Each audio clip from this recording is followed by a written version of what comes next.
ৰাণা এতিয়া পৰৱৰ্তী গোটেই প্ৰক্ৰিয়াখিনি কেনেধৰণে আগবাঢ়িব যিটো পৰ্যায়লৈকে এই গোটেই পৰ্যায়খিনি আহিল একাধিক্ৰমে যেনেধৰণে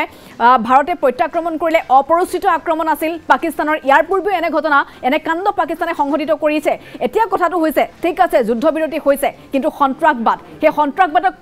পাকিস্তানৰ পৰা দলিয়াই পেলাব পাৰিম বুলি ক'বলৈ সেই চৰ্ত বান্ধি দিব পাৰিবনে নোৱাৰে ভাৰতে কি হ'ব এতিয়া পৰৱৰ্তী গোটেই কথা বতৰাখিনি পাপৰি খুব গুৰুত্বপূৰ্ণ এটা প্ৰশ্ন আৰু তাৰ উত্তৰ মোৰ হাতত মজুদ আছে এই মুহূৰ্তত মই এছ জয়শংকৰ ভাৰতৰ এক্সটাৰ্নেল এফেয়াৰ্ছ মিনিষ্টাৰ এছ জয়শংকৰৰ যিটো বিশেষ টুইট সেই টুইটটো এবাৰ দৰ্শকসকলক দেখুৱাই দিছোঁ তাত তেওঁ লিখিছে India and Pakistan have today worked out an understanding on stoppage of firing and military action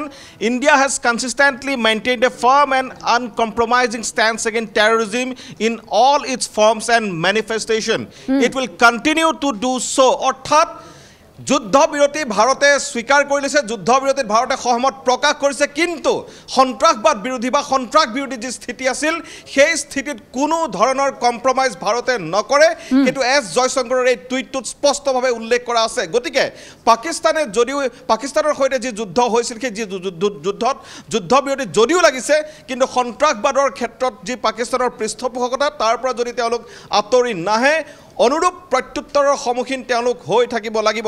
এই মুহূৰ্তৰ যিটো খবৰ হ'ল সেই খবৰটো আকৌ এবাৰ দৰ্শকসকলক দিব বিচাৰিছোঁ প্ৰধানমন্ত্ৰীৰ বাসগৃহত ইতিমধ্যে NSA অজিত ডোভাল গৈ উপস্থিত হৈছেগৈ 6:30 বজাত ভাৰতৰ ডিফেন্স মিনিষ্ট্ৰী অৰ্থাৎ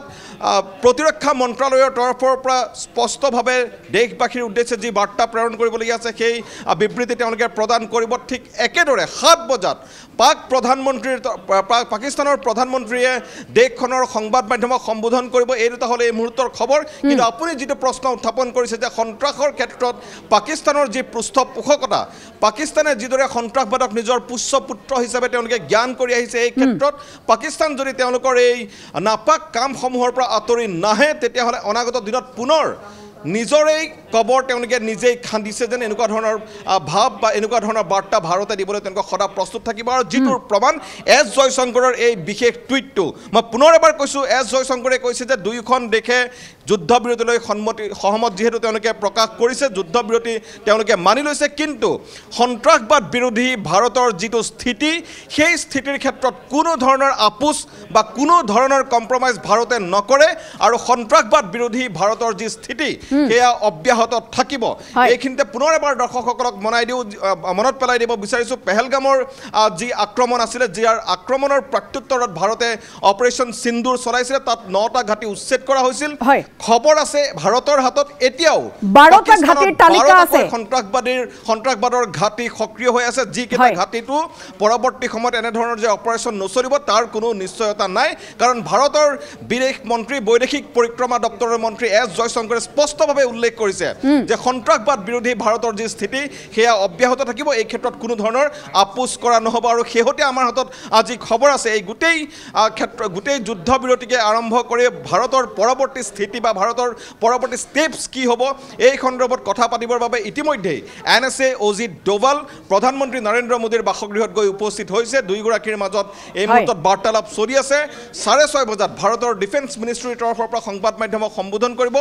7 বজাত পাকিস্তানৰ প্ৰধানমন্ত্ৰীয়ে দেশখনৰ সংবাদ মাধ্যম আৰু সমগ্ৰ বিশ্বক সম্বোধন কৰিব আৰু 12 তাৰিখে অৰ্থাৎ সোমবাৰে দিনৰ 12 বজাত দুয়োখন দেশৰ মিলিটাৰী অপাৰেশ্যনৰ ডাইৰেক্টৰ জেনেৰেলৰ পৰ্যায়ত এখন বৈঠক অনুষ্ঠিত হ'ব যিখন বৈঠকেও এই যুদ্ধবিৰতিক তেওঁলোকে কিদৰে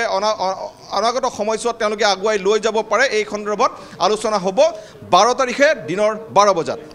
সাজাদুল ৰাণা হোসেন এটা কথা স্পষ্ট হৈছে যেনেধৰণে কোৱা হৈছিল যে পাকিস্তানে নতশিৰ কৰিব আৰু বাৰে বাৰে পাকিস্তানে সেইটোৱে কৰি আহিছে যেতিয়া পাকিস্তানে দেখিব যে কূটনৈতিকভাৱে হওক অৰ্থনৈতিকভাৱে হওক অস্ত্ৰ শস্ত্ৰৰ ফালৰ পৰা হওক সকলো ফালৰ পৰা পাকিস্তানে সেই দুৰ্বলতাখিনি প্ৰকাশ কৰেগৈ বা তেওঁলোকৰ আৰু যুঁজিবলৈ সেই সক্ষমতা নোহোৱা হয় কিন্তু দেশৰ প্ৰধানমন্ত্ৰী যদি নৰেন্দ্ৰ মোদীৰ স্থিতিলৈ এই মুহূৰ্তত সাজাদুল ৰাণা হোসেন আপুনি চায় তেতিয়াহ'লে ইমান শীতল মস্তিষ্কৰে এই যি প্ৰত্যাহ্বান জনালে এই যেনেধৰণৰ প্ৰত্যাক্ৰমণ আচলতে নৰেন্দ্ৰ মোদীয়ে কৰিলে বিশ্ব সমুদায়ৰ সন্মুখত নৰেন্দ্ৰ মোদী সঁচাকৈ আকৌ এবাৰ হিৰো হৈ ৰ'ব এই গোটেই মিছনটো যদি আমি অপাৰেশ্যন সিন্দুৰৰ যদি গোটেই কথা বতৰাখিনি কওঁ সাজাদুল ৰাণা হোসেন ইমানৰ পাছতো পাকিস্তানক সহ্য কৰা হৈছে কিন্তু আকৌ হয় পাপৰি সেইটোৱে আচলতে ভাৰতৰ আটাইতকৈ ডাঙৰ দুৰ্ভাগ্য ভাৰতে নিজৰ সীমাত এনে কেতবোৰ দেশ বা এনে কেইখনমান দেশক সহ্য কৰি থাকিবলগীয়া হৈছে যিসমূহৰ পৰা ভাৰতৰ কোনো পধ্যেই কেতিয়াও কোনোদিনেই লাভ হোৱা নাই মই ৰাজু বড়ো আছে এই ক্ষেত্ৰত ৰাজু বড়োৰ সৈতে কিছু কথা পাতিবলৈ চেষ্টা কৰিম ৰাজু ক'ৰবাত নহয় ক'ৰবাত আমাৰ যেন দুৰ্ভাগ্য আমাৰ প্ৰতিবেশী যিকেইখন ৰাষ্ট্ৰ সেয়া লাগিলে বাংলাদেশেই হওক যাৰ কোনো অৱস্থাই নাই খাদ্য বস্ত্ৰৰ কাৰণে যি হাহাকাৰ কৰি থাকিবলগীয়া হয় সেই তেনে এখন ৰাষ্ট্ৰই সমগ্ৰ উত্তৰ পূৰ্বাঞ্চলক নিজৰ দখললৈ লৈ যাব লাগিব এনেকুৱা ধৰণৰ কথা কয় পাকিস্তান 1947 চনত দেশ বিভাজন হোৱাৰ কেইটামান সপ্তাহৰ পাছৰ পৰা তেওঁলোকে ভাৰতৰ বিৰুদ্ধে যুদ্ধ ঘোষণা কৰি আহিছে আৰু সন্ত্ৰাসবাদক প্ৰশ্ৰয় দি ভাৰতক অশান্ত কৰাৰ চেষ্টা চলাই আহিছে চীন আমাৰ প্ৰতিবেশী ৰাষ্ট্ৰ যাৰ পৰা ইতিমধ্যে এখন পূৰ্ণ পৰ্যায়ৰ যুদ্ধ কৰিবলগীয়া হৈছে স্বাধীনতাৰ কেইটামান বছৰৰ পাছতেই গতিকে আৰু এতিয়া শেহতীয়াকৈ এই যি আপোনাৰ অপাৰেশ্যন সিন্দুৰ বা পাকিস্তানৰ ক্ষেত্ৰত যি স্থিতি ভাৰতে দেখুৱালে বা যি ধৰণৰ প্ৰত্যুত্তৰ তেওঁলোকক দিয়া হ'ল এই গোটেই স্থিতিটোক লৈ পেলাই আপুনি কি ক'ব বিচাৰিব ক'ৰবাত নহয় ক'ৰবাত প্ৰধানমন্ত্ৰী নৰেন্দ্ৰ মোদীৰ যিটো আপোনাৰ তেওঁৰ যিটো আপুনি কি বুলি কয় যিটো নেতৃত্ব দিয়াৰ যিটো ক্ষমতা সেইটো আকৌ এবাৰ প্ৰতিপন্ন হ'ল বুলি ক'ব পৰা নাযায়নে চাওক এই গোটেই বিষয়টোত যদি চোৱা যায় তেনেহ'লে পাকিস্তান আৰু ভাৰতৰ যি এই কেইদিনৰ যি যুদ্ধ সেই যুদ্ধক লৈ সকলো এনেধৰণে সন্তুষ্ট হৈ আছিলে আৰু স্বাভাৱিকতে আপুনি যদি চায় তেনেহ'লে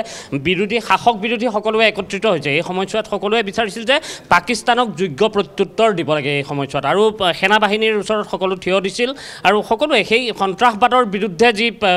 ভাৰতৰ যি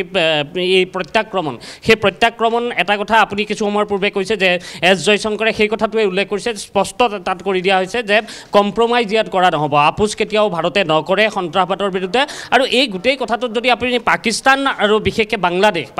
বাংলাদেশৰ বিশেষকৈ পাকিস্তানে যেতিয়াৰ পৰা ভাৰত বিভাজন হৈছে তাৰ পিছৰে পৰা কিন্তু পাকিস্তানৰ তেনেকুৱা ধৰণৰ কাম কাজবোৰ আছে আৰু মূলতঃ তেওঁলোকৰ জম্মু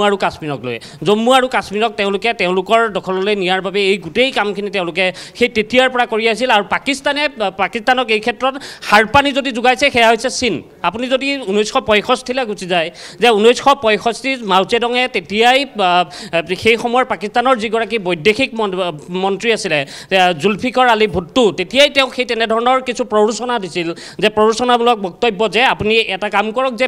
ভাৰতৰ যিটো দুৰ্বল অংশ ভাৰত যাৰ সৈতে আৱেগিকভাৱে জড়িত সেই আৱেগিক অংশটোত আপুনি আঘাত কৰক তেতিয়া ভাৰতীয় সেনা পিছুৱাই আহিব যি ক্ষেত্ৰত চীনৰ ক্ষেত্ৰত কেতিয়াবা তেওঁলোকে বিশ্বাস কৰিছিল যে ভাৰতৰ সৈন্য ক'ৰবাত তেনেধৰণে পিছুৱাই আহিছিলে তিব্বতৰ ক্ষেত্ৰত গতিকে এই গোটেই কথাটো লৈ সেই তেতিয়াৰে পৰা পাকিস্তানে এনেধৰণৰ যিখিনি তেওঁলোকৰ কাম কাজ যে বিশেষকৈ সন্ত্ৰাসবাদীক তেওঁলোকে পুহি ৰাখি পৃষ্ঠপোষকতা কৰি ভাৰতক ক'ৰবাত কেনেধৰণে দুৰ্বল কৰিব পাৰি সেই কামখিনিয়ে কৰি আহিছিলে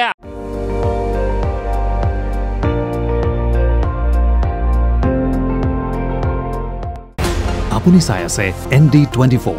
সৰ্বশ্ৰেষ্ঠ নহয় সৰ্বোত্তমৰ দৌৰ